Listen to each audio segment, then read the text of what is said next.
दास बार बार कहता रहा है कि यदि परमात्मा इस दास के माध्यम से फिर से अपनी यथार्थ भक्ति नहीं प्रारंभ करते तो आने वाले 50 वर्ष के बाद हिंदुस्तान में कोई राम कहानियां नहीं पाओ, ऐसी हाहाकार मच जाती। इतिहास के अद्वितीय महापुरुष के बारे में नॉस्ट्रेडमस ने भी कुछ संकेत दिए। एशिया के किसी देश, संभवतः भारतवर्ष में, एक नम्र ग्रामीण परिवार में एक महान आत्मा ने जन्म ले लिया है, जिसकी अकेले ही उत्पादित शक्ति किसी भी शक्ति संपन्न राष्ट्र के बराबर होगी। वह एक भाषा, एक संस्कृति, एक धर्म की आचार संहिता सर्जन करेगा। आज परमात्मा ने सबसे पहले हमें शिक्षित किया। पुण्यात्माओं, इस शिक्षा का हमें एक विशेष लाभ यही है कि हम भगवान पहचान लेंगे, अन्यथा ये शिक्षा एक विष है इस मानव के लिए। इसको ये चातुर बनाती है, बेईमान बनाती है, माया जोड़ने के अतिरिक्त ये कुछ नहीं सिखाती है। कोई भी ट्रेनिंग शिक्षा देख लो, केवल धन उपार्जन उद्देश्य ही लेकर बच्चे पढ़ने जाते हैं और फिर वो उसी उद्देश्य से लगे रहते हैं। कोई बीच में मर जाता है, वो जोड़ी जाड़ी कोठी बनी बनाई रह जाती है। जो इस मनुष्य जीवन से कार्य करना था वो तो प्रारंभ नहीं कर पाता ये आत्मा। तो उस परमात्मा ने ये थोड़ा सा विष हमें खिलाना अनिवार्य समझा, क्योंकि इसको फिर अमृत में बदलना था। विष से अमृत होत है जय कर जाने कोई। अब इस विष को हम अमृत में बदल लेंगे, इस शिक्षा का हम लाभ उठाएंगे, भगवान पहचानेंगे, सतलोक चले जाएंगे, सदा सुखी रहेंगे। कहीं बुढ़ापा नहीं वहाँ पर, वहाँ मृत्यु नहीं। जो दास ज्ञान दे रहा है ये किसी लोकवेद के आधार से नहीं, सब सदग्रंथों को आधार मानकर, और जिन महापुरुषों ने परमात्मा को साक्षात्कार किया, सतलोक गए, वहाँ स्थान को देखा और वापस आकर उन्होंने गवाही दी, उन महापुरुषों के वचन आपके रूबरू कर रहा है। और इसको आपने हृदय में धारना पड़ेगा। ये लोकवेद मत समझना। और क्योंकि आप दूध के जले हुए अब लस्सी को भी फूकेंगे, लेकिन कुछ दिन में ये सब ठीक हो जाएगा, पता लग जाएगा।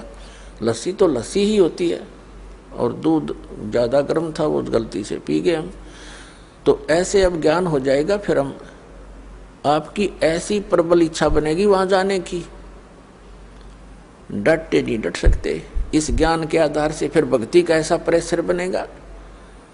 देखो, हम बुढ़ापे में देखते हैं, कहते हैं इसका दिमाग काम नहीं करता बुढ़ा का, कहें कुछ, सोचा कुछ, बोला कुछ। क्योंकि वृद्ध अवस्था में जैसी भी क्रियाएं हम करते रहे, वो शरीर में पूर्व जन्म की जो थोड़ी बहुत बैटरी चार्ज थी, संस्कार शुभ थे, उन्हीं को मनुष्य जीवन प्राप्त होता है, वो खत्म हो गए। तो हम भक्ति के प्रेशर से एज इट इज माइंड बना रहेगा और एक करट लगी रहेगी। जब शरीर छूटते ही एक कदम आपका सतलोक के अंदर होगा, क्योंकि यहाँ की तो आपको पता ही लग जाएगा। यहाँ से तो आप छक कर दुखी हो लोगे। और पहले बुढ़ापा हमारे लिए एक कैर था, अब वृद्ध अवस्था हमारे लिए वरदान सिद्ध होगी। क्योंकि पहले हम अज्ञानता के कारण इसी क्रिया को फाइनल मान रहे थे, हमारा काम पूरा हो गया, कभी मृत्यु हो जाए, चाहे दुखी रहें, चाहे भुगतें, चाहे किसी प्रकार पड़े पड़े अंदर ही टट्टी करते रहते थे। बूढ़े बूढ़िया देखिए हमने, वो कह रहे थे हमारा काम पूरा हो गया, बस ठीक से। तो अब हम उन दुखों से एक चिंतित होवांगे और फिर इस बुढ़ापे से छुटकारे के लिए एक विशेष कसक बनाएंगे सतलोक में जाने की। और जहाँ आशा तहाँ बासा हुई, और भक्ति साथ होनी चाहिए। भक्ति बिना वहाँ कौन रखेगा अपने को। तो ये भक्ति का मार्ग आपको ऐसा मिल गया है कि कुछ ही समय में आप भक्ति से परिपूर्ण हो जाओगे। थोड़े ही करने से घना लाभ मिलेगा। जैसे एक तो सारा दिन मजदूरी करे, 200 रुपये प्राप्त करे। एक ऐसा सेठ साहूकार ऐसा बिजनेस करता है, रोजाना का 1 लाख रुपए का गल्ला ले जाता है, तो वो कितना धन एकत्रित कर रहा। इसी प्रकार आपको ऐसा मेथड दिया जाएगा भक्ति का, जिसके एक श्वास की इतनी कीमत बढ़ जाएगी। तो उस आप में आस्था भगवान की बनी रही ना। तो काल तो नास्तिक करवाना चाहता है कि इनके आस्था हट जा भगवान से। अब कलयुग में ये विज्ञान का कति ढूंढा ठवा दिया, या विज्ञान दी भगवान ने ये बनाने के लिए इंटरनेट और सैटेलाइट और ये टीवी बनाने के लिए, ताकि मेरे बच्चे मेरे ज्ञान को घर बैठे सुना करेंगे, घर बैठे पहचान लेंगे कितना दयालु है वो परमात्मा। और काल हमें बकवाद सुनवाता है इन्हीं के माध्यम से। सारा दिन मीडिया में क्या सुनते हो, कोरी बकवाद, सारा तो दिमाग को खराब करने वाली, अंतःकरण मलिन करने वाली बातें आती हैं, एक भक्ति मार्ग को ना छोड़कर। और भक्ति मार्ग क्या दे रखा है नकली संतों ने, कोरी बकवाद घट रहे, कख नहीं पता इनको। तो सब तरह से हटा दिया हमारे अंतःकरण को, और हम नास्तिक होने के कागार पर खड़े थे। जब यह भक्ति प्रारंभ ना होती तो ये सत्कर मान लेना। अब दया करी परमात्मा ने फिर से बीज पड़ेगा सभी के अंतःकरण में। और अज्ञान से हम गलतियां करते थे, ज्ञान से उनको छोड़ देंगे। कबीर साहब कहते हैं अपनी वाणी में, बीबी पड़ते रहे थी और डोडी लगे थी बाहर, अब गातू गाड़े फिरती है वो बने कुतिया बाजार। वो नवाबों की औरतें, राजाओं की स्त्रियां पर्दों में रहा करती थी, डोडी आगे उनके पैर लगा करते थे, कोई गैर व्यक्ति, ऐसा वैसा व्यक्ति हमारे घरों में प्रवेश ना हो जा। और ऊंचे घर की बहू बेटियां कल आया करती थी, सत्संग में जाने से वो बेइज्जती मानती थी, हमारी इज्जत नहीं रहेगी। हमारे बहू बेटियां यदि सत्संग में संतों के पास चली गई थी, अब वो कुतिया बनी अंडे बिना नी वस्त्र फिर रही है उस बाजार के अंदर सरेआम, बिरन माटी करवा दी एक राम नाम बिना, इस झूठी चोचलों ने। तो क्या बताते हैं, बीबी पड़ते रहे थी और डोडी लगे थी बाहर, इब गातू गाड़ी फिरे वह बन कुतिया बाजार। वो पर्दे की सुंदरी सुनो संदेशा मोर, अब गातू गाड़े फिरती है वो करे सुरायों शोर। अब परमात्मा हमें याद दिलाना चाहते हैं, नक बेसर नक पे बनी वो पैर थी हार हमेल, और सुंदरी से कुतिया बनी सुनो काल के खेल। अब क्या बताया है कि पहले तो वो क्योंकि काजू किशमिश के हलवे खाया करती थी, काजू किशमिश युक्त, और जूठे छोड़ा करती, उसको बांधियाँ खाती थी, क्योंकि पिछले पुनक्रम की बैटरी चार्ज थी उसकी, उसने खोखंडा खराब कर दिया। आगे कुतिया बन के एक टूक के लिए गलियों में धक्के खाती फिरे, शोर करती फिरी। तो इन दुखों को याद करके पुण्यात्मा परमात्मा याद आवेगा आपके। अभी तो हम अफलातून बन गए, क्योंकि हमने जो ट्रेनिंग मिली है संसार से वो तो धन कमाने की ही मिली है, संसारिक परंपराओं को निभाने की ही मिली है। परमात्मा के पाने की तो सतगुरु ही बताते हैं। एक ये पुस्तक है पुरानी सी, हाथ लगी है किसी भगत का, ये हमारे भगत तक खोजी हो गए, उनको कहीं पर भी कोई सुराख मिलता है उनको तो पता ही लग जाता है ये किसके विषय में बोल रखा है। अब नास्त्रेदम्स की भविष्यवाणी या किसी भी संत की, उस संत के विषय में जो भविष्यवाणी है, कोई किसी पर सेट कर रहा है, कोई किसी पर कर रहा है, वह पूरी हो ही नहीं सकती। अब हाथी के कपड़े को, अस्त्र को और जोटे पर धर के देखे कीता होगा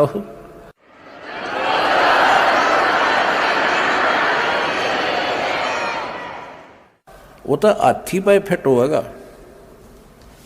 वो जिसका है। ये देखिएगा, ये एक पुस्तक है, एक पुरानी फटी पुरानी सी है किताब। ये देखो, युग निर्माण की सुनिश्चित संभावना, ये तो इसका नाम है, टाइटल है। लेखक है इसका बलराम सिंह परिहार, प्रकाशक है युग निर्माण योजना, गायत्री तपोभूमि मथुरा से। बस इतना ही उल्लेख है इसका, ज़्यादा आगे नहीं लिखा, ये फटा हुआ ज़्यादा है। ये देखिएगा पृष्ठ नंबर 19 पे, ये पृष्ठ नंबर 19 है, इसके पृष्ठ नंबर 19 पे यानी 19 पे क्या लिखा है कि स्वाधीनता यानी आज़ादी के 4 वर्ष बाद एक शक्तिशाली धार्मिक संस्था प्रकाश में आएगी और सारे संसार का उद्धार करेगी। उद्धारक इस संस्था का स्वामी संचालक होगा। अब यहाँ ये क्या है कि किसी एक भविष्यवाणी है, हंगरी नाम का कोई भविष्यवक्ता था, उसकी ली है इसने, अपनी पुस्तक 4 की है, लोगों की सुना के। पड़ागा। तो इसने अपने हिसाब से इन्होंने उस पर सेट कर रखी है। इसका अर्थ ये था कि 1947 में भारत स्वतंत्र हुआ, उसके 4 वर्ष बाद दास का जन्म होया 1951 में। इसका अर्थ तो ये बनता है कि स्वाधीनता के 4 वर्ष बाद 1951 में एक संत का जन्म होगा जो धार्मिक संस्था को ऐसी बनाएगा जो पूरे विश्व का कल्याण करेगी।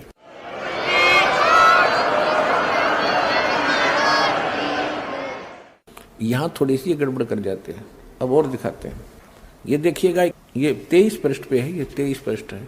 इस 23 पृष्ठ पे यहां लिखा है, इस संगठन का स्वामी संचालक कोई गृहस्थ व्यक्ति होगा। अब तक दुनिया में सबसे बड़े विचारक के रूप में ख्याति प्राप्त करेगा। वह व्यक्ति सामाजिक उत्तरदायित्वों से लेकर संसार के सब देश शांतिपूर्ण कैसे रहें उसकी यह व्यवस्थित आचार संहिता तैयार करेगा। उसके जीवन भर के संग्रहित विचारों को यदि एक पुस्तक में लिखा जाए तो बहुत बड़ी पुस्तक बन जाएगी। इसका अर्थ ये है। यहां एक 29 पृष्ठ पे देखिएगा, 29 पृष्ठ पे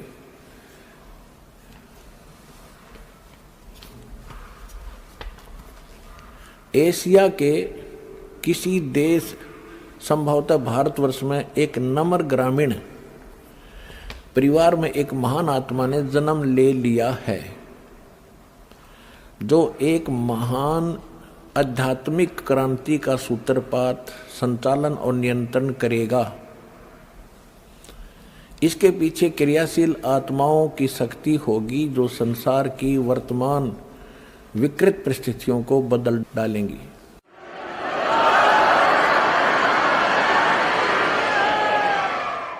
उन्नीस 1999 में ये क्या बोला गया है कि एक ऐसे व्यक्ति ने जन्म लिया है जिसकी अकेले ही उत्पादित शक्ति किसी भी शक्ति संपन्न राष्ट्र के बराबर होगी। वह एक भाषा, एक संस्कृति, एक धर्म की आचार संहिता सर्जन करेगा।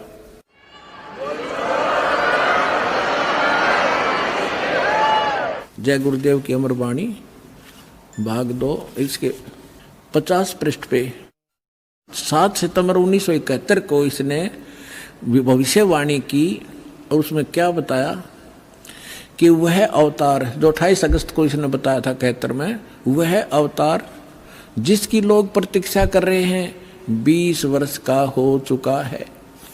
पुण्यात्माओं, इस दास का जन्म 8 सितंबर 1951 को हुआ और ये दास 7 सितंबर 1971 को पूरा 20 वर्ष का हो चुका था। ये देखिएगा, वह अवतार जिसकी लोग प्रतीक्षा कर रहे हैं वो 20 वर्ष का हो चुका है। यदि उसका पता बता दूं तो लोग पीछे पड़ जाएंगे। अभी ऊपर से आदेश बताने के लिए नहीं हो रहा है। मैं समय का इंतज़ार कर रहा हूँ और सभी महात्माओं ने समय का इंतज़ार किया है। समय आते ही सबको सब कुछ मालूम हो जाएगा। ये 7 सितंबर 1971 को उसने भविष्यवाणी की। इस दास ने 2012 में एक, जैसा कि मीडिया ने उनके भी प्रवचन लिए और हमारे भी लिए, दास ने इस वाणी को पढ़कर एक सत्संग किया था कि यदि इस तुलसीदास जी की आज बैटरी चार्ज हो, 1971 में इसकी बैटरी चार्ज थी, इसकी दिव्य दृष्टि काम कर रही थी, पुण्य इसके पास बहुत से ढेर सारे थे, इसने उनका नाश कर लिया गलत साधना करके। जैसे इन्वर्टर की बैटरी में पहले से संग्रह की हुई एनर्जी जब तक चलेगी वो चलेगी, यदि चार्जर नहीं लग रहा तो भी चलेगी, लेकिन वो एकदम खत्म होगी यदि चार्जर फेर नहीं लगाता, यानी सत साधना नहीं की। यही दशा इस महापुरुष की हुई। ये पुण्य आत्मा था, इसने 1971 में इसकी जो दृष्टि काम करे थी, इसने बिन की बिन बता दी कि वो उस महापुरुष, उसका जन्म हो चुका है और 7 सितंबर 1971 को 20 वर्ष का हो चुका है। लेकिन दास ने कहा कि यदि आज इसकी दिव्य दृष्टि काम करती है तो तुलसीदास जी बता दिए अपने शिष्यों को कि जिसके बारे में मैंने 7 सितंबर 1971 को भविष्यवाणी की थी वो बरुआला में आ रहा है, चले जाओ। लेकिन उसने ऐसा नहीं किया। लेकिन ऐसा ना करके बल्कि विरोध किया उसके अनुयायियों ने, तो परमात्मा ने उसको इसीलिए जीवित रखा था। 108 वर्ष का हो गया था कि शायद यो अपने ऊपर से भार तार दे और मेरा काम हल्का हो जाए, भगवान ने सोचा था। लेकिन अहंकार भर गया उस प्राणी में, लाखों करोड़ों शेष हो गए। हरिब क्या करेंगे वो करोड़ कहाँ जाएंगे, आप पता नहीं कौन सी योनि भोग रहा होगा। तो दास ने कहा था कि अगर इसके अंदर आज वो दिव्य दृष्टि है तो बता दे, नहीं तो ये फ्यूज हो चुका है। जब उसने नहीं बताया तो 6 महीने के अंदर उसकी टिकट कट गई, चला गया। और एक नास्त्रेदमस नाम के महापुरुष हुए हैं, उन्होंने भी कंप्लीट दास के ऊपर, आपने उसको पढ़ा भी होगा, ज्ञान गंगा के अंदर भी वो आपके लिए भक्तों ने बनाकर भेज रखा है, आपने पढ़ा होगा, नहीं तो पढ़ लेना। उन्होंने टू दी पॉइंट बता रखा है सारा का सारा। और आज कल एक भक्त ने किसी पत्रिका में छपी हुई एक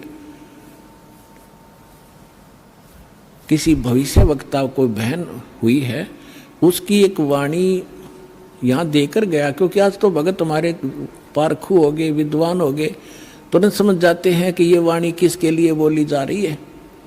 तो वो यहाँ देकर गए, उसको कल हमने देखा और आज आपके रूबरू कर रहे हैं, जिसके अंदर कमाल कर रखा है। यह पत्रिका जो दास आपको दिखा रहा है, ये केवल 2 पेज देकर गया कोई भक्त, यहाँ किसी भक्त को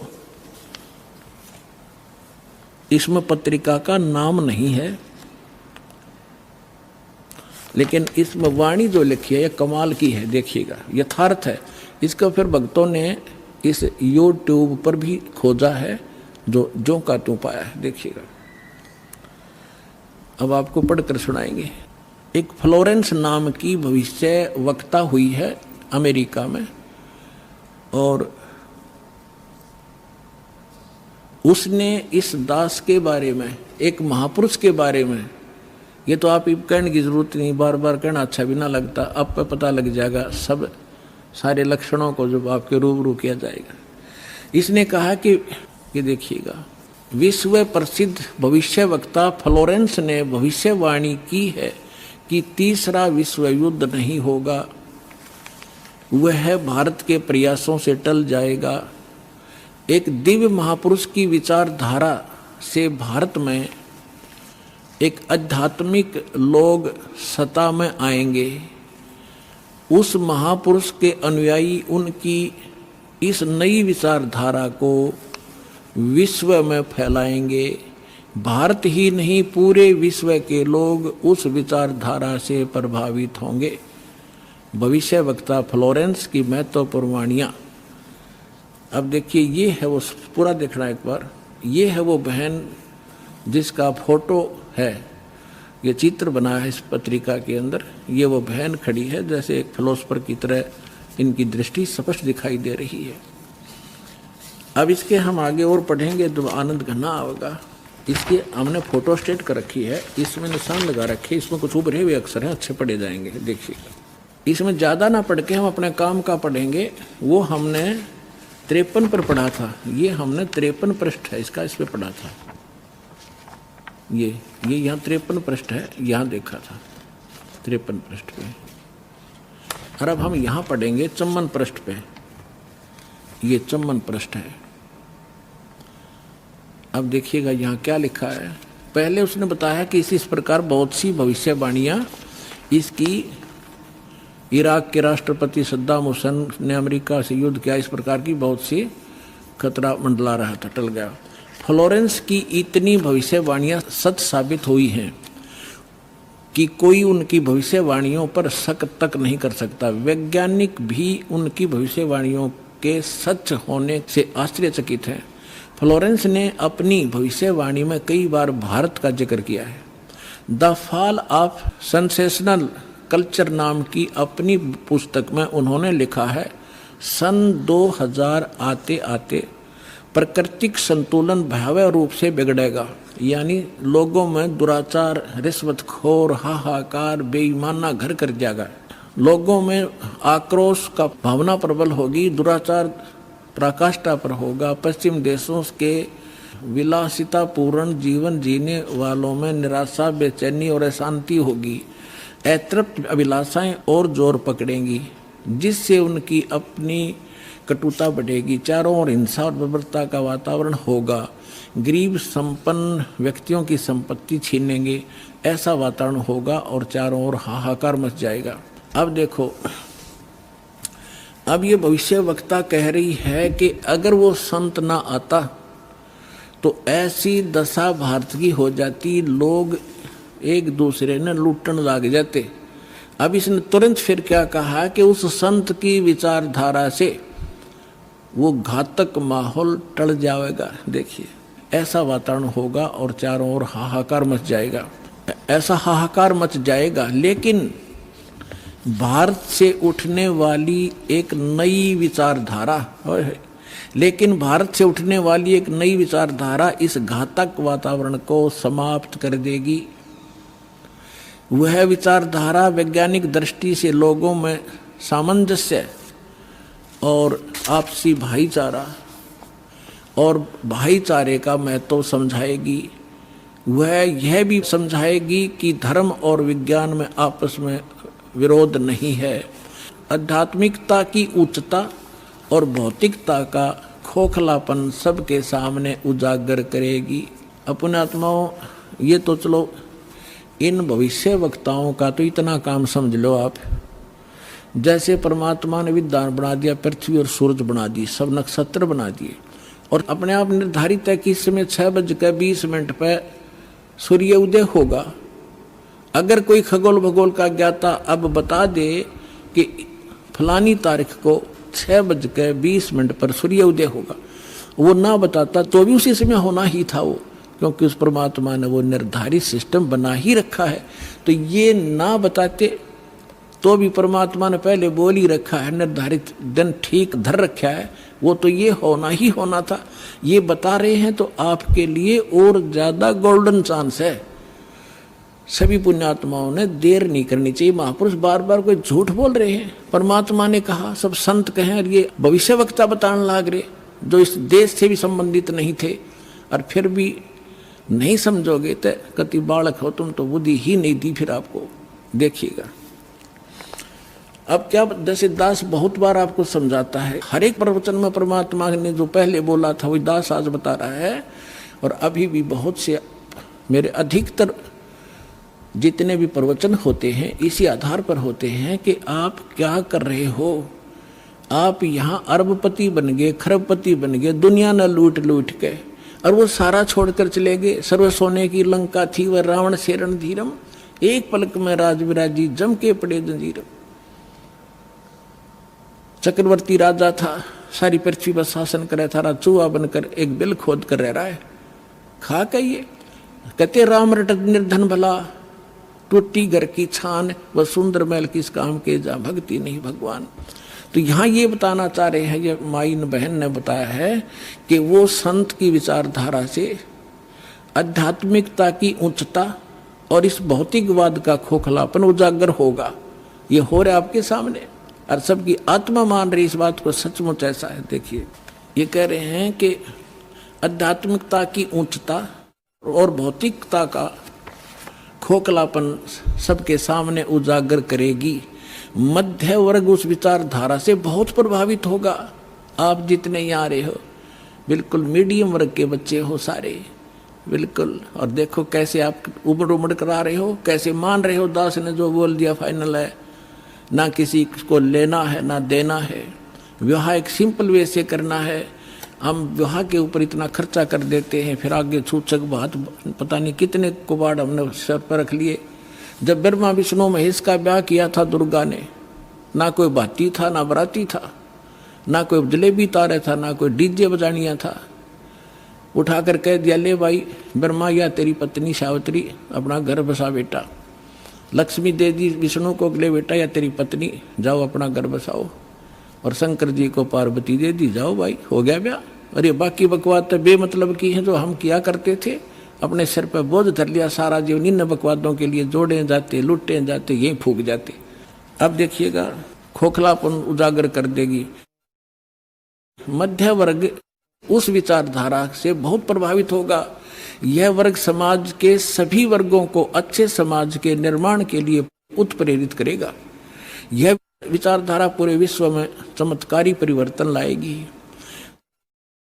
मुझे अपनी छठी अतीन्द्रिय शक्ति से ये एहसास हो रहा है कि इस विचारधारा को जन्म देने वाला एक महान संत भारत में जन्म ले चुका है।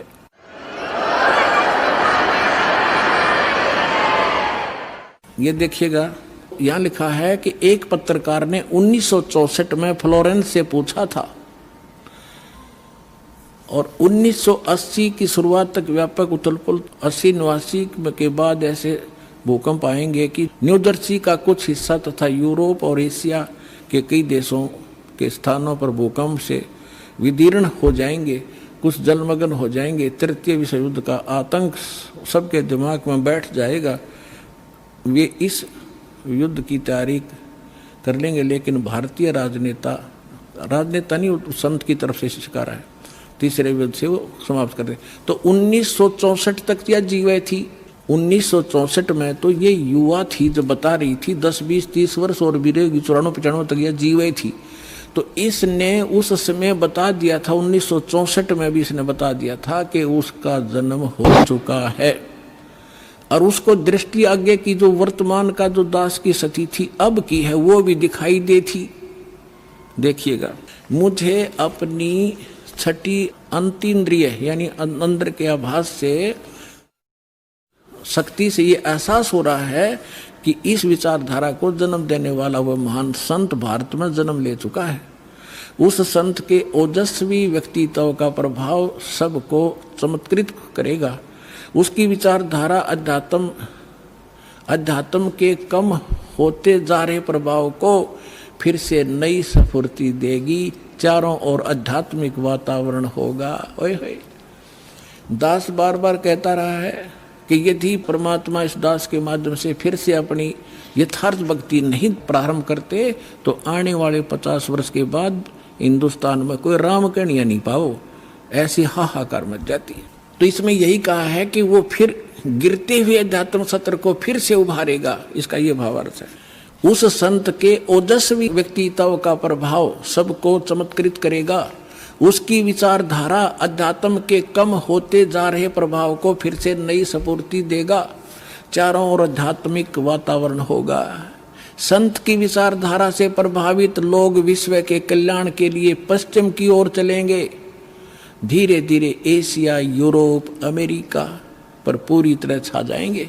उस संत की विचारधारा से पूरा विश्व प्रभावित होगा। उनके चरण चिन्हों पर चलेगा। पश्चिमी देश के लोग उन्हें ईसा, पश्चिमी देश के लोग अमेरिका, इंग्लैंड आदि उन्हें ईसा, मुसलमान उन्हें एक सच्चा रहनुमा और एशिया के लोग उन्हें भगवान का अवतार मानेंगे।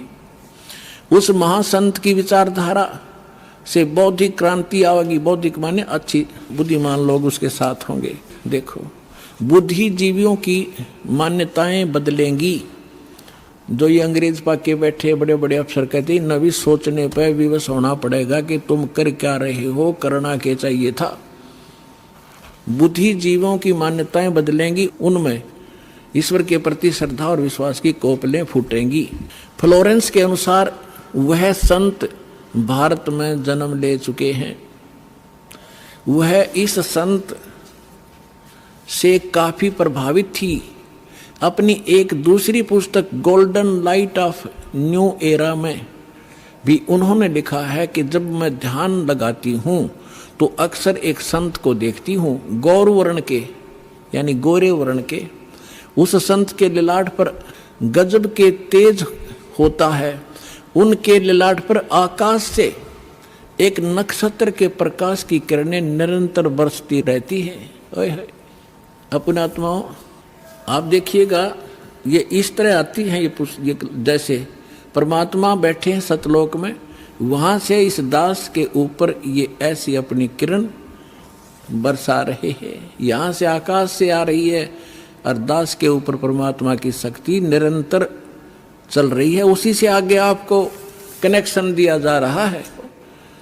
बंदी छोड़ के बच्चे कहाँ कहाँ जा करके दूर दूर जा करके आज प्रचार कर रहे हैं परमात्मा के ज्ञान का। वह संत अपनी कल्याणकारी विचारधारा तथा अपने सच्चरित्र प्रबल अनुयायियों की शक्ति से संपूर्ण विश्व में नए ज्ञान का प्रकाश फैला रहे हैं।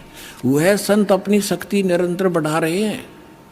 उनमें इतनी शक्ति है कि वह प्राकृतिक परिवर्तन भी कर सकते हैं।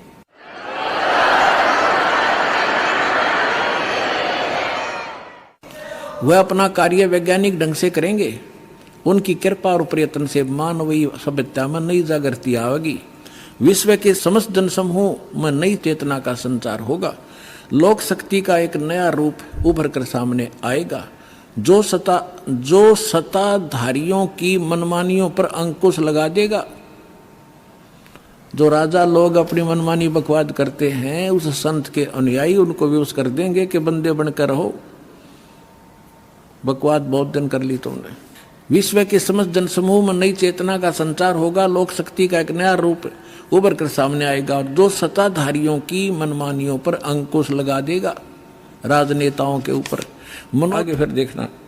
कुछ पत्रकारों ने उनसे एक बार पूछा था कि वह भविष्य को कैसे देख लेती है तथा गायक व्यक्ति या वस्तुओं का पता कैसे लगा लेती हैं। तो फ्लोरेंस ने बताया, मुझे स्वयं नहीं मालूम कि यह कैसे संभव हो जाता है। मैं भविष्य के विषय में एक बहुत महत्वपूर्ण बात बता रही हूँ। बार बार कहा करती हुआ कि 20वीं सदी के अंत में भारतवर्ष में 1997 के आसपास एक प्रकाश निकलेगा। वह प्रकाश पूरी दुनिया को उन दैवी शक्तियों के विषय में जानकारी देगा जो अब तक हम सभी के लिए रहस्यमय बनी हुई थी। एक दिव्य महापुरुष द्वारा यह प्रकाश पूरे विश्व में फैलेगा। वह सभी को सतमार्ग पर चलने की प्रेरणा देगा। समस्त दुनिया में एक नई सोच की ज्योति फैलेगी। जब मैं ध्यान अवस्था में होती हूँ तो अक्सर यह दिव्य महापुरुष मुझे दिखाई देते हैं। फ्लोरेंस ने एक बार कहा, इस संत या दिव्य महापुरुष का जिक्र किया है, साथ ही यह भी बताया है कि उत्तरी भारत के एक पवित्र स्थान पर वह मौजूद है, बरवाला में।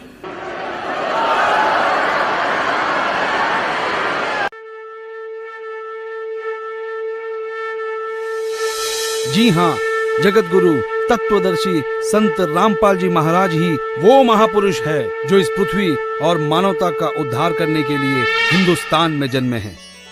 जगत गुरु तत्वदर्शी संत रामपाल जी महाराज ही वो महापुरुष है जिनके बारे में दुनिया भर के भविष्यवक्ता अपनी भविष्यवाणियों में कहते आए हैं। अपने ज्ञान के बूते संसार को हैरान करने वाले वो महापुरुष संत रामपाल जी महाराज है।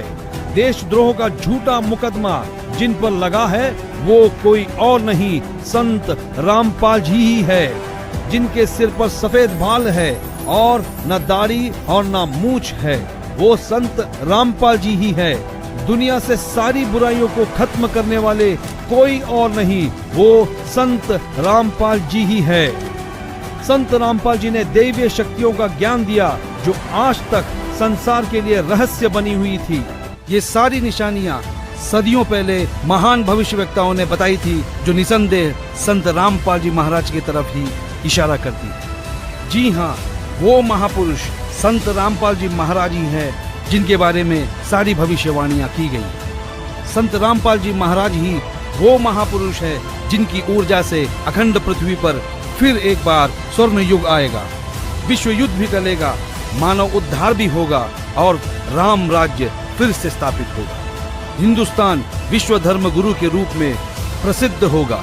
ये हम नहीं, दुनिया के महान भविष्यवक्ताओं की भविष्यवाणी में कहा गया है, जो आज हमने आप तक पहुंचाया। तो बोलो जगत गुरु तत्वदर्शी संत रामपाल जी महाराज की जय।